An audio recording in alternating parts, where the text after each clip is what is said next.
Well, I think it's just an excitement level. I think for doing anytime you can go to a ball game and you can watch a lot of scoring, that's exciting to the fan, and it's an exciting level of play and a style of play. It's popular now, and I think in the Mid-American Conference, where quarterbacks have been so important to the conference, you can accentuate that with a wide open throwing attack, and that's what we've done through the years. Roethlisberger and on back of quarterbacks that can play in the NFL, and so I think that's important. I think without an explosive offense, the chance for an upset of a BCS level team or a Big Ten, you got to have an offense that can put points on the board to get that upset here or there, and we've had those kind of offenses. So I think it's very much a part of the tradition, history of our conference, not just good, solid play and outstanding coaching, but quarterback play and offenses that are exciting is very much a staple of the Mid-American Conference.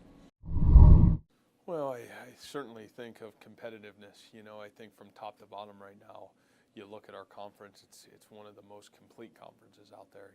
One of the things that's unique about us and where we're at as a football conference right now is that every given Saturday, and once November comes, Tuesday and Wednesday, it's pretty exciting to tune into a football game and watch it because it is competitive. I think the team that is consistent and shows up consistently is the team that continues to win. But I think you watch those games and they're so close and the competition is so tight right now that I think it makes it pretty special.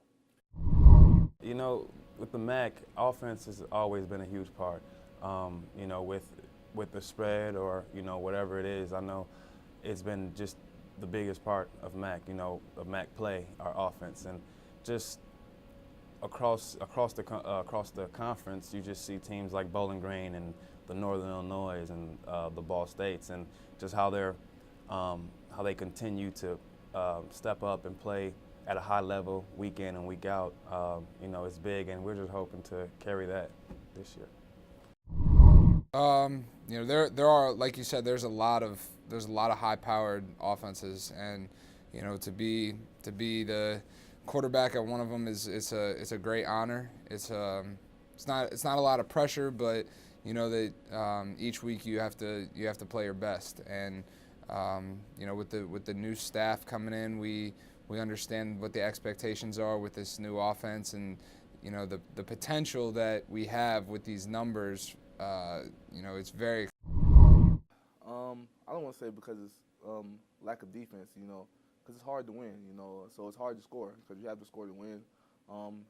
I think it's just like I think there's a lot of explosive plays when it comes to the MAC offense. There's a lot of explosive plays going on, a lot of more trick plays than you see in different conferences. So things of that nature, maybe special teams also. In terms of the offenses, it might be born out of just the creativity and the ability to take risks and to go for it, when you might be playing, teams from bigger conferences or whatnot. I just think folks are really well coached. So, I think just being in the recruiting, people work really hard. Well, I think that there's no doubt that the offenses help the defenses in the MAC conference. Now, the other thing is that in our conference, we have the same issues that a lot of other people have when it comes to injuries. You can line up 11 really, really good defensive football players, and you can be outstanding a couple of games in defense, but you have key injuries to the wrong 2 or 3 guys, and all of a sudden your defense is not so good. So what I really believe is that not only do you need to have a good defense, but you got to find a way to keep it healthy. And when it plays all the different styles of offenses that we have in the MAC, it really grooms them for either national championships or bowl games at the end of the season for the top teams in our conference. Well, I think that's a twofold question. I think people always told me that when I first came into the league, this is an offensive league, this is an offensive league, and I've kind of, as I've studied it and looked at it, I kind of disagree. I think the teams that have the best defenses are the ones that end up winning the championships, and I know that's an old adage, but you look even this year, Bowling Green led the league in defense, and Northern Illinois the last couple years has been in the tops in defense, and I really think that there's a lot of really good explosive offensive players in this league, and I think that coaches are willing to maybe not be so conservative. I think that's why you have a lot of numbers. But at the end of the day, I think the best teams in this league are the ones that can play the most consistent and play the most quality, best defense. And that's where our program, I think, that's what we've been trying to push towards. And I think this year we're going to have our best defense since I've been the head coach, and that's why we have so much optimism. We're so excited about this season. Well, certainly that's what it's all about. You know, the fans, you get to deliver what the fans want. They want scores, and, you know, and high, powerful offenses always attract a lot of attention. But I like to take a lot of pride in having a high tempo, impactful defense, you know, and be able to do that. You got to take the ball away and create those opportunities for your offense via through your defense and special teams. So, you know, we try to put it all together. But I understand one of the things that we like to do is run the ball and get teams to really commit that extra hat down in the box and then try to go deep. Well, I think a little bit people get surprised. We play some of these bigger games. People don't expect these offenses coming out of us and the speed and the athletes we have.